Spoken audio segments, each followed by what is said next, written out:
UNSC के विस्तार के लिए भारत ने चली ऐसी चाल, चीन को मिला करारा जवाब। भारत के हाथ लगा वीटो पाने का सुनहरा मौका। वीटो पर भारत का आखिरी दाव, जयशंकर की चाणक्य नीति। अब होगा यूएनएससी में बड़ा बदलाव। दोस्तों, दुनिया में आज भारत का प्रभाव पड़ता जा रहा है। अब चाहे वो तकनीक में हो, दुनिया में दूसरे देशों की मदद करना हो या सैन्य ताकत हो, भारत हर क्षेत्र में आगे बढ़ता जा रहा है। लेकिन फिर भी कई देश ऐसे हैं जो भारत की कामयाबी को देखकर जल भुन रहे हैं। दोस्तों, वो कोई छोटे मोटे देश नहीं है, बल्कि यूएनएससी में स्थायी सदस्यता प्राप्त देश हैं। आप समझ ही गए होंगे कि हम किस देश की बात कर रहे हैं। दोस्तों, चीन इस समय भारत से आगे है, लेकिन अंतर्राष्ट्रीय जरूरतों और मेल मिलाप के मामले में भारत से काफी पीछे। लेकिन यूएनएससी का स्थायी सदस्य होने के बावजूद भी चीन का इतना इनसिक्योर होना सबकी समझ के बाहर है। यही कारण है कि चीन लगातार भारत के यूएनएससी में स्थायी सदस्यता को लेकर अड़ंगे डालता रहता है।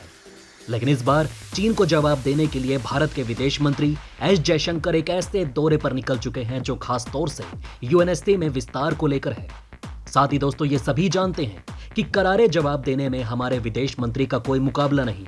तो ऐसे में अब यूएन को भी भारत जैसे विश्व मददगार भारत को यूएनएससी में स्थायी सदस्यता देनी ही होगी, जिसके लिए भारत अब अमेरिका से बातचीत करने न्यूयॉर्क पहुंच चुका है।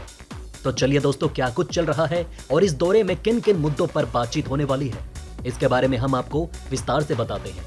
दोस्तों, भारत के विदेश मंत्री डॉक्टर एस जयशंकर न्यूयॉर्क पहुंच चुके हैं, जहां पर वो संयुक्त राष्ट्र महासभा की हाई लेवल सेक्शन अटेंड करने वाले हैं, जिसके तहत कई महत्वपूर्ण मीटिंग होंगी।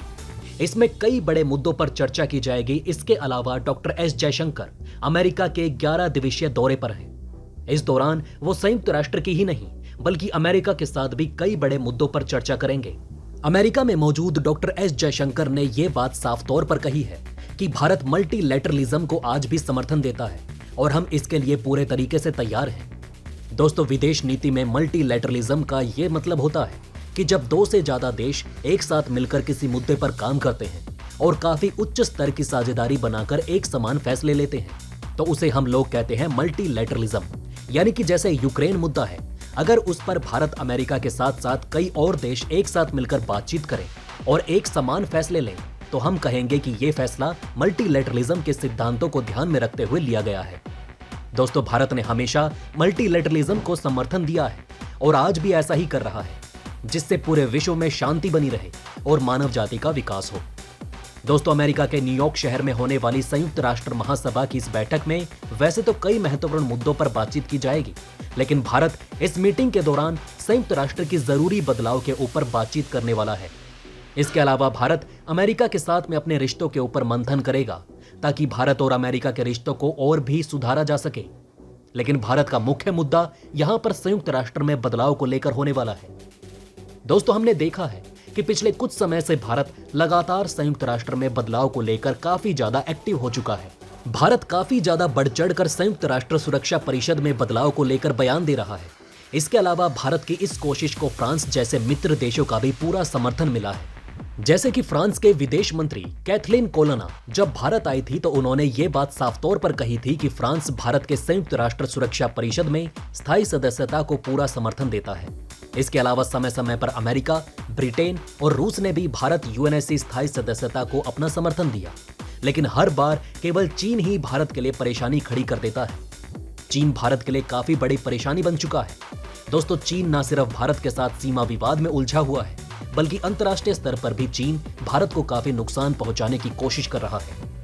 चीन सबसे पहले तो संयुक्त राष्ट्र सुरक्षा परिषद में भारत को स्थायी सदस्यता में सबसे बड़ा अड़ंगा बना हुआ है। इसके अलावा समय समय पर चीन ने आतंकवादियों को भी बचाया है।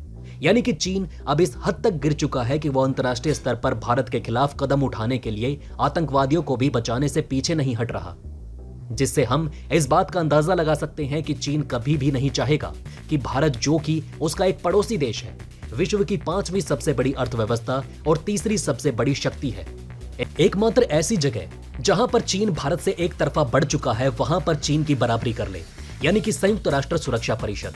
विश्व के हालात काफी ज्यादा बदल चुके हैं और ऐसे हालात में संयुक्त राष्ट्र सुरक्षा परिषद का विस्तार करना बेहद जरूरी है।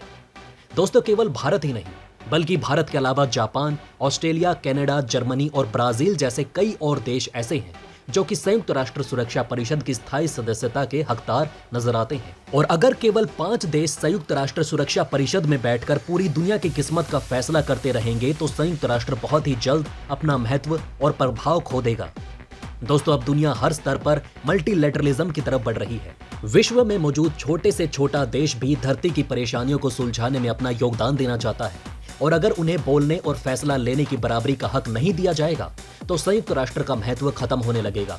हमने देखा है कि संयुक्त राष्ट्र ना तो पैंडेमिक को रोक पाया और ना ही संयुक्त राष्ट्र रूस यूक्रेन और अर्मेनिया अजरबैजान युद्ध को रोक सका।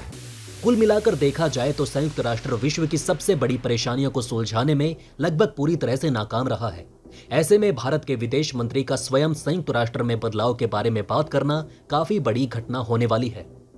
भारत अपनी पूरी कोशिश कर रहा है ताकि समय रहते संयुक्त राष्ट्र में जरूरी बदलाव किए जाएं और संयुक्त राष्ट्र को मौजूदा समय के हिसाब से प्रभावशाली बनाया जा सके, ताकि यूनाइटेड नेशन सच में विश्व की परेशानियों को सुलझाने में अपना योगदान दे सके, बजाय उन्हें बैठकर देखने और बयान देने के। दोस्तों, डॉक्टर एस जयशंकर का यह 10 दिवसीय दौरा केवल अमेरिका से रिश्तों को नहीं सुधारेगा, बल्कि संयुक्त राष्ट्र में भी भारत का प्रभाव बढ़ाने वाला है। इसके अलावा डॉक्टर एस जयशंकर कई और देशों के रिप्रेजेंटेटिव से मुलाकात करेंगे, ताकि भारत लगे हाथ उन देशों के साथ अपने अलग अलग मुद्दों के ऊपर बातचीत कर सके। कुल मिलाकर देखा जाए तो ये न्यूयॉर्क दौरा काफी ज्यादा बड़ा और महत्वपूर्ण होने वाला है, क्योंकि यहाँ पर विश्व का लगभग हर देश अपने रिप्रेजेंटेटिव को लेकर पहुंचेगा।